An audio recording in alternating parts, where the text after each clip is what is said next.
Menjadi berkualitas tentu tidak mungkin tanpa sebuah proses.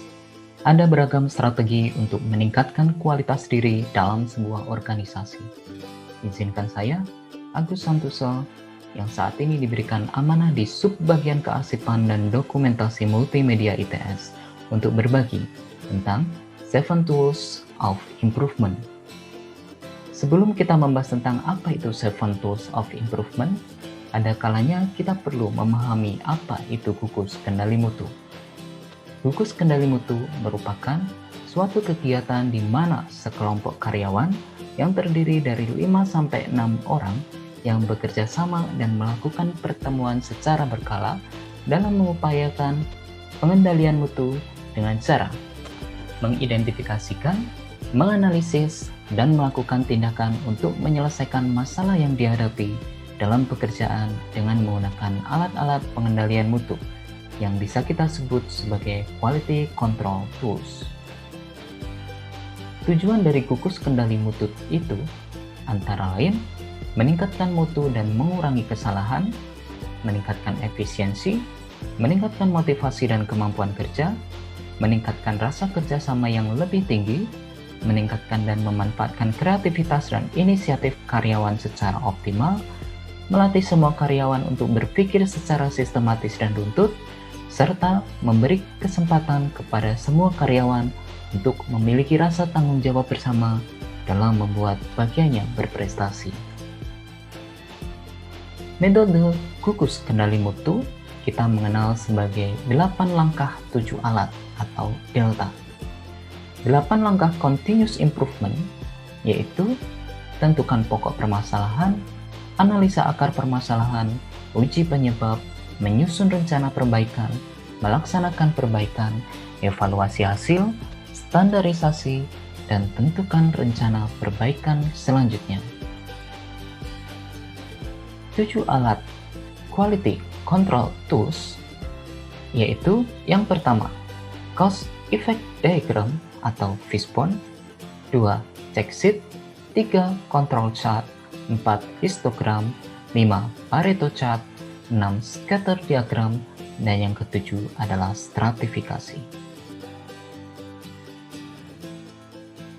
7 basic tools of quality merupakan sebuah set tools yang terdiri dari berbagai teknik grafis yang dianggap sebagai metode yang paling tepat digunakan untuk menuntaskan segala permasalahan yang berkaitan dengan kualitas. Tools yang pertama yaitu Cause and Effect Diagram atau Ishikawa Diagram, Fishbone Diagram, yaitu berbentuk seperti tulang ikan yang menggambarkan hubungan sebab akibat yang tergambar di dalam tulang ikan dari sebuah masalah utama yang terletak pada bagian kepala ikan. Diagram ini berfungsi untuk mengetahui root cause dari sebuah masalah. Biasanya, subcause terbagi menjadi 6 kategori utama, yaitu measurements, materials, personil, environment, methods, dan mesin. Seperti yang tercontoh pada gambar, bahwa produk cacat merupakan permasalahan yang terjadi, sehingga perlu dianalisa berdasarkan faktor-faktor tertentu, antara lain metode kerja, manusia, lingkungan, mesin, dan bahan baku. Berikut adalah contoh penggunaan dari Fishbone Diagram, yang mana kita akan menggali kenapa seorang karyawan datang kerja terlambat. Berdasarkan faktor pribadi, ada penyebab kelelahan, malas, dan susah bangun pagi, dan seterusnya. Tools yang kedua yaitu check sheet.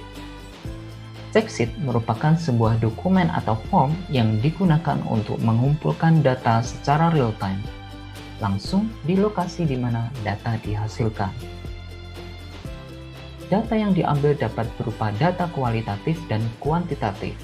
Jika informasi yang disajikan berupa data kuantitatif, check sheet seringkali disebut sebagai policy sheet. Check sheet dapat digunakan sebagai preliminary data collection tools untuk menyusun histogram, grafik batang, dan lain-lain. Berikut adalah contoh dari penggunaan check sheet. Akan dilakukan analisa penyebab terjadinya kesalahan dalam satu semester proses pembelajaran di perguruan tinggi.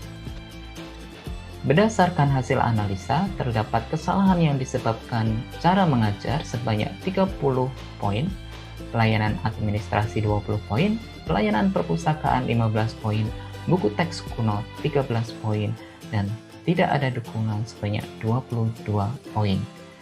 Dari gambaran tersebut dapat diketahui bahwa faktor penyebab tertinggi adalah cara mengajar.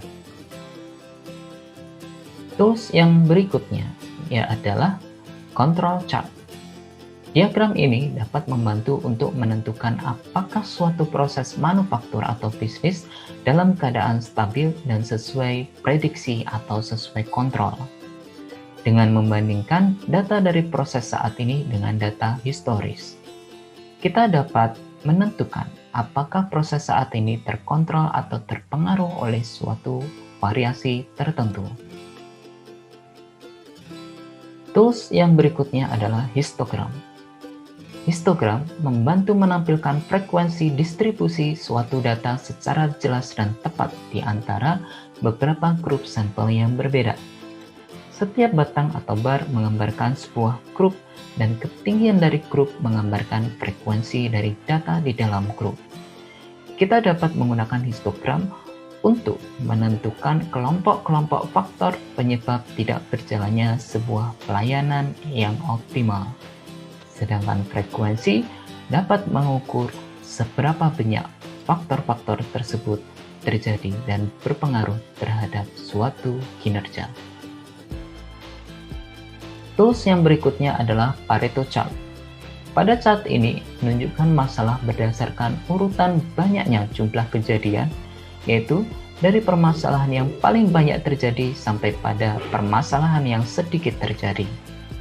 Pada chart ini, value individu direpresentasikan oleh balok dalam urutan yang menurun, dan jumlah total kumulatif direpresentasikan oleh garis.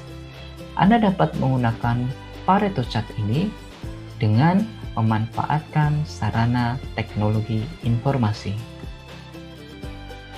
Pareto chart menerapkan 80-20 rule, artinya di dalam suatu proses 80% permasalahan yang ada disebabkan oleh 20% mayor faktor. Dengan menerapkan Pareto chart, kita dapat dengan mudah mengidentifikasi dan fokus menyelesaikan faktor dengan dampak yang lebih besar.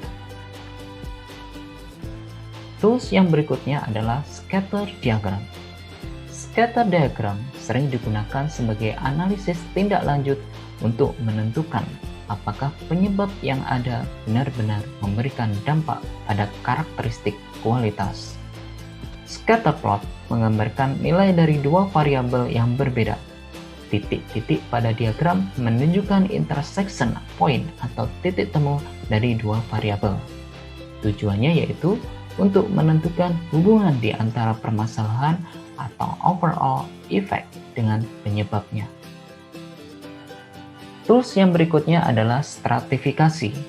Stratifikasi merupakan proses pemisahan anggota dari suatu populasi ke dalam subgrup yang homogen sebelum pembuatan sampling.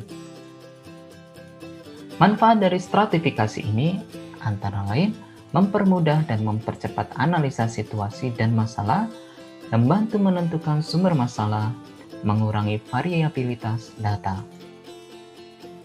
Contoh dari pengelompokan stratifikasi yaitu didasarkan pada material, mesin, operator, parameter, waktu, cuaca, atau musim.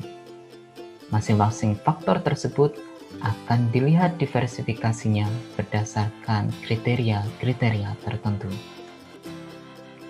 Berikut adalah contoh dari visualisasi proses stratifikasi, yang mana pada saat dilakukan tanpa stratifikasi, segala faktor penyebab akan terkumpul menjadi satu tanpa adanya kelompok-kelompok atau identifikasi kriteria tertentu.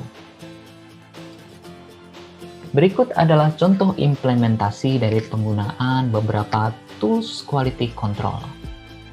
Misalnya saja, tim kearsipan ITS akan meningkatkan kualitas performa layanan kearsipan. Mereka akan menganalisa terlebih dahulu permasalahan yang muncul dengan menggunakan beberapa tools quality control. Mari kita pelajari bersama. Tools yang digunakan pertama adalah fishbone diagram.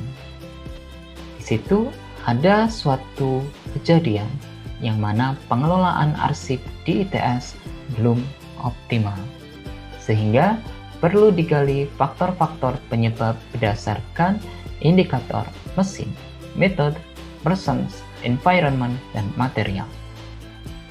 Berdasarkan faktor mesin, sistem informasi kearsipan tidak berfungsi dengan baik. Adanya keterbatasan jumlah sarana digitalisasi arsip dan belum adanya gedung arsip. Dari faktor metode, dapat dikatakan kurang adanya pembinaan kearsipan, unit kerja tidak mengikuti standar kearsipan, dan belum adanya pengelolaan arsip. Person, belum adanya jabatan arsiparis, jumlah SDM kearsipan yang belum memenuhi standar, dan kompetensi SDM kearsipan yang belum sesuai dengan kriteria yang diberlakukan. Berdasarkan environment-nya, adanya rendahnya kesadaran dan kepedulian terhadap arsip, ruang penyimpanan arsip yang berdebu dan tidak tertata, image pekerjaan mengelola arsip yang kurang menarik. Sedangkan pada faktor material, adanya arsip yang disimpan seadanya tanpa prosedur, masih terjadinya penjualan arsip, dan keberadaan arsip masih tersebar di mana-mana.